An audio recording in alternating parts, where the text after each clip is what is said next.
That's what we had to do to make. So you're doing papers while you're doing stand up. Yeah, I was doing newspapers from the time I guess I was probably like 17 or 18 when I first started it. Yeah. Maybe it was a little.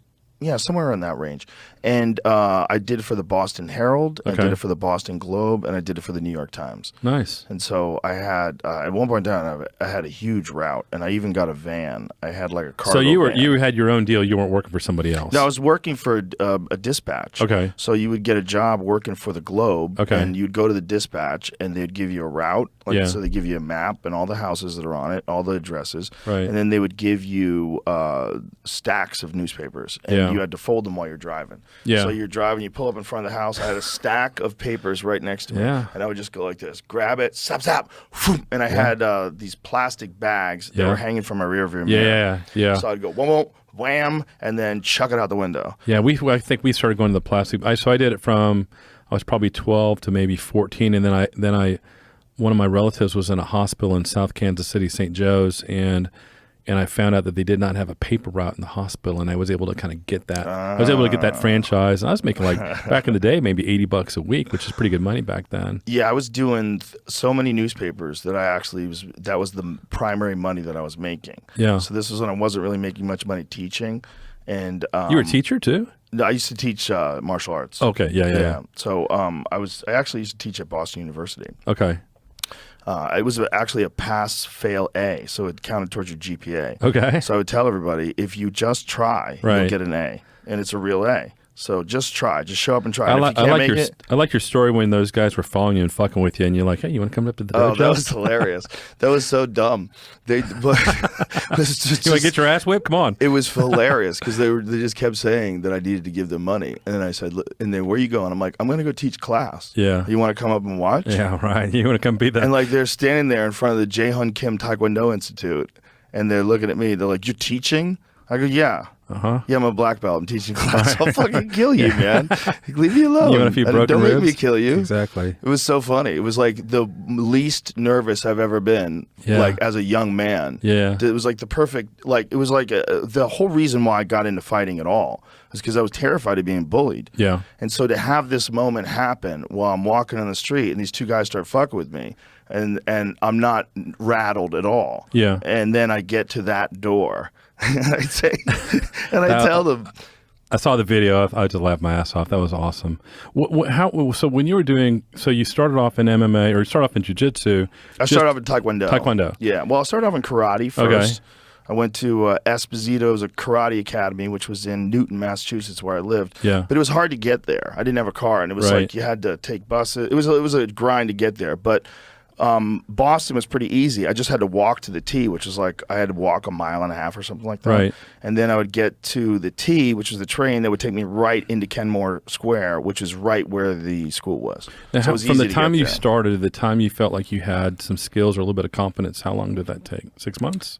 Well, I was obsessed.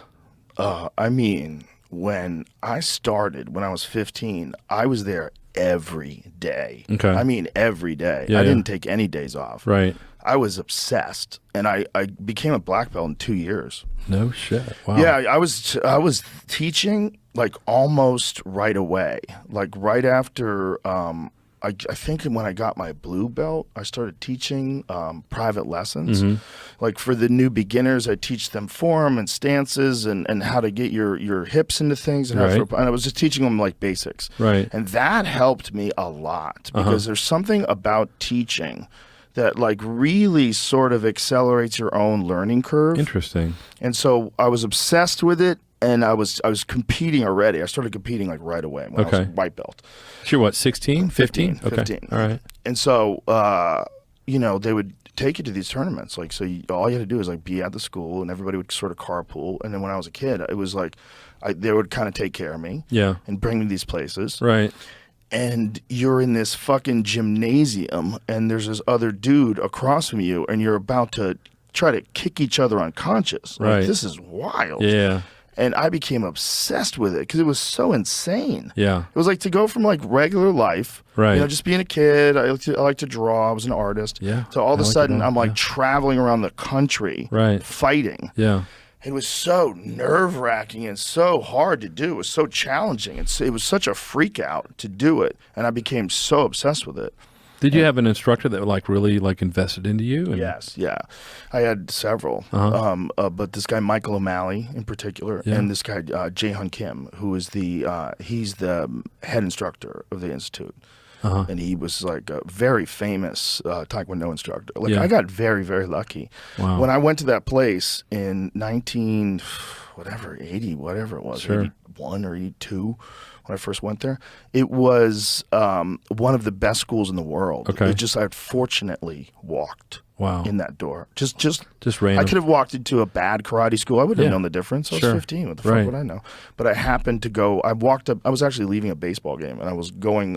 Told the story. I'm sorry if people have heard it before, but I was going home, and there's a long line to get to the tee, because everybody was leaving Fenway Park. Yeah. And so we walked by the school, and I said, let's go up and see what the fuck's going on up here. And we walked up the stairs, and as I was walking up the stairs, I kept hearing this sound, like whoomp, whomp, whoomp. And it was this guy, John Lee, who became a mentor of mine. Okay. And he was a national champion at the time, and he was training for the World Cup. And I think he was 27 or 28 years old. So he was in his absolute prime. And I got to see this guy kick the bag, and I couldn't believe it. It was the force that he was generating. Well, that's you. That's you now. Like, I mean, I've seen videos. I haven't seen you train in person. But I'm like, it's like, you know, one whack of your leg and you got some broken ribs. Yeah, but I learned it from that guy. Wow. I mean, I learned it from, he most certainly helped me many, many, many times. But watching him, I learned it from. I learned that was possible. Like, I'd never known that a person could do that. Like, the amount of force. I was like, that is insane. So you were doing that, and you were doing toss newspapers around the same time. Yes, because so newspapers was your income source, but fighting was your passion, and cost some money for travel or whatever. It was a good way. Once I got out of high school, it was a good way to generate some money while I was doing this crazy thing where I was trying to make the Olympic team for Taekwondo. Really? Okay. Huh. Yeah, so I was competing. I won the Massachusetts State Championship like 4 years in a row, and I was competing in the nationals, and I couldn't win the nationals. I came close a couple of times, and I got in the finals of the U.S. Cup with this guy Kareem Jabbar, who was the national champion. It was a very disputed, close decision that I thought I could have got. So I was at that level. I was like right close. But unfortunately, then I started kickboxing. Okay. And when I started kickboxing, immediately I realized how helpless I was against someone who had really, really good hands. I was getting fucked up kickboxing. Okay. And then I kind of lost my faith in Taekwondo because I realized how limited it was because they don't punch to the face. Okay. So you get like you get the most amazing leg dexterity because you're primarily learning how to kick. They have some of the best kicks. But you're so limited in your ability to defend your face from punches because when punches and kicks are thrown together to your face, it makes things so much more complex. Right. And when I was learning that, I lost like some of my faith in Taekwondo. Wow.